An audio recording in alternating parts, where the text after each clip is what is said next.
Back আসেন ভাই। আমি আসবো ভাই, হ্যাকার টাকার ব্যান হয়তো হ্যাকার কমে গেছে ভাই, এখন হ্যাকার অনেক কমে গেছে। শিওর আপনি?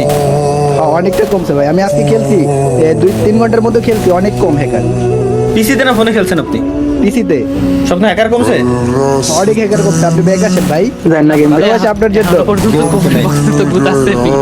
আপনি আসলে অনেকে চলে আসবে ভাই আপনি এই কথা বলার পর আমার কমেন্ট বক্সটা একটু ফলো করেন ভাই। এইখানে পাবলিকই বলতেছে কমে নাই, আমার দোষ নাই। না ভাই, কমছে ভাই, সত্যি কমছে। আপনি খেলা দেখেন। ঠিক আছে খেলবো, সমস্যা নাই, দেখি অবশ্যই। থ্যাংক ইউ ভাই। ব্যাক আসবেন ভাই, আপনি আপনার থাকলে অনেক ভালো লাগে। আপনার ভাই video ব্যাক সবসময় দেখি। আসা না আসা, ব্যাক আসা টাসা এই কথাটা হচ্ছে ভাই সব থেকে বড় ভুল। ব্যাক আমি যাই নাই, আমি আমার যে গেম মন চাই আমি সেই গেম খেলবো, যে মন চাই না ওটা ঠিক আছে, কিন্তু ফ্রি ফায়ারও খেলেন মাঝে মাঝে লাইভে। ফ্রি ফায়ার খেলবো, এটা ঠিক হোক ভাই। এখানে এটা একমাত্র হ্যাকারের জন্য টক্সিসিটি বাড়ছে ভাই, হিউজ পরিমাণে। এটা সত্য। তবে এটা ঠিক হলে